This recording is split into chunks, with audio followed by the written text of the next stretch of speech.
Welcome to the Explainer. Today we're tackling a very specific mission, using background information and dialogue for the Diary of Anne Frank, Act 1. But we've got a bit of a twist for you today. We're actually going to master these skills without jumping into the actual play text just yet.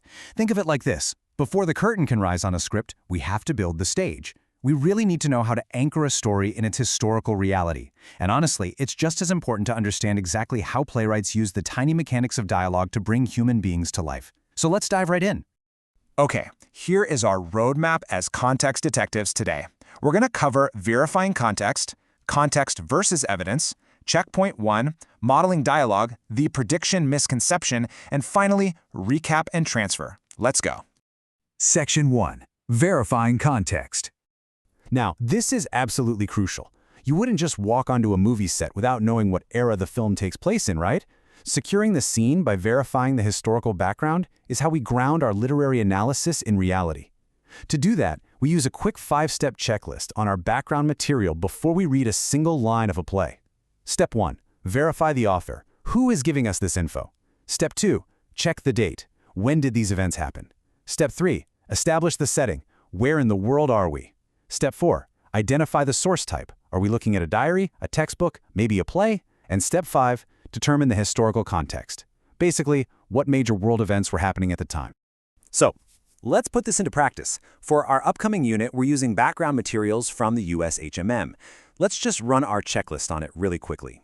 Author, the United States Holocaust Memorial Museum, which is a highly credible historical institution. Date, we're looking at the 1933 to 1945 era. Setting, Europe. Now, what's the source type? Well, it's a historical informational text. It's an educational resource designed to give us the facts. And finally, the historical context, the Holocaust, World War II, and the horrific reality that Jewish families, like the Franks, were forced to navigate. By doing this quick check, we've essentially built a solid factual framework to hold the drama we're about to read. Moving on to Section 2, Context versus Evidence. Okay, now that we have our context, we have to talk about the strictest rule you need to follow. You have got to separate what we know from history from what is actually printed in the script. Take a look at how we've split this up here. On one side, we have our background information. This is your world history, the USHMM data, that real-world context we just verified. But on the other side, we have textual evidence. This is what you'll eventually see in the script itself, specific character dialogue, stage directions, the actual plot events. You need to keep these two things completely separate in your analysis.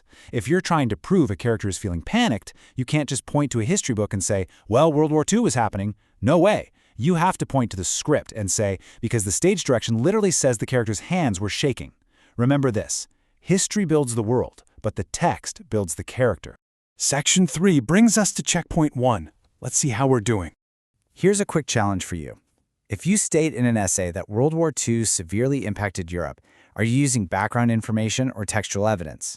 Think about that hard line we just drew between the two. Got it? You're using background information, for sure. That's a historical reality. It's a macro-level fact. It tells us about the world, but it doesn't quote a character or a script. Keeping these buckets separate is really the secret sauce for high-level literary analysis. All right, Section 4, Modeling Dialogue. Let's pivot and look at the actual mechanics of a script. To do this, imagine a quick little paper bag skit where a student pulls out a prop, like a torn ticket stub. The script might look something like this. The narrator reads, "Holding a torn ticket stub. The train was delayed." Then character 1 says, I can't believe we missed. And character 2 cuts in, pacing nervously, "It doesn't matter. We have to find another way." It's a tiny, simple scene, right? But mechanically, it is doing a tremendous amount of heavy lifting. Let's break that down. When we analyze drama, we have to look under the hood at the mechanics. First up, stage directions. We see things like holding a torn ticket stub or interrupting, pacing nervously. Now, sure, these tell the actors what to do, but as readers, they allow us to instantly visualize the physical tension in the room. Next, look at the interruption. See that M dash cutting off character 1? The playwright is literally using punctuation as an action. It instantly creates impatience and conflict. Then there's word choice. Words like nervously and missed set this incredibly frantic tone. And finally, the big one, subtext. The actual spoken words just say they missed a train, but the subtext, that raw emotion bubbling right beneath the dialogue, is total panic, fear, and extreme urgency. That is your textual evidence. That's exactly how you prove a character's state of mind using the script itself. Section 5. The prediction misconception. This is a big one. We have to talk about a massive cognitive trap that happens when we combine heavy historical context with human drama. I call it the historical context misconception. This is the false belief that just because you know the historical reality, like the sweeping global facts of World War II, you can automatically predict every mundane line of dialogue or every individual motive of a character. It's a total trap. Yes, the Holocaust is an immense, devastating reality surrounding the Frank family. We know that. But inside the annex, Anne Frank and her family were still human beings. Teenagers still argue with their parents. People still get super annoyed if someone chews their food too loudly or hogs the bathroom. Drama characters possess unpredictable, complex, and sometimes incredibly awkward human moments, completely regardless of the historical storm raging outside. So, let's serve up our second checkpoint. True or false? Because you know the historical context of the Holocaust, you can accurately predict how a specific character will react to spilling a glass of milk at the dinner table. Well, the answer is absolutely false. Historical context frames the world, but the text reveals the individual. Spilling a glass of milk might make one character laugh out loud, and it might make another character completely explode in anger. History can't tell you that. Only the playwright's dialogue and stage directions can.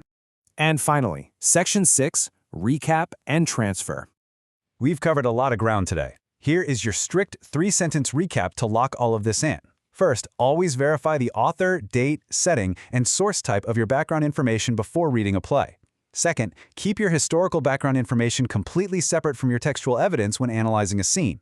And third, always remember that while context builds the world, it definitely doesn't predict every human line of dialogue or emotional reaction. All right, that brings us to your transfer task. This is where you apply what we just talked about. Your mission is to obtain your authorized copy of Act 1. But hold on, before you read the dialogue, before you look at a single line of character speech, I want you to apply our 5 verification steps to the introductory material provided in your text. Secure your scene first. As you get ready to open those scripts, I want to leave you with one final thought to chew on. We have the history books, right? We have the hard data. But when sweeping history and ordinary, everyday dialogue collide on a stage, what truth does the script reveal that history alone cannot? Keep that question in the back of your mind as you begin reading. Good luck out there, context detectives, and I will see you in the text.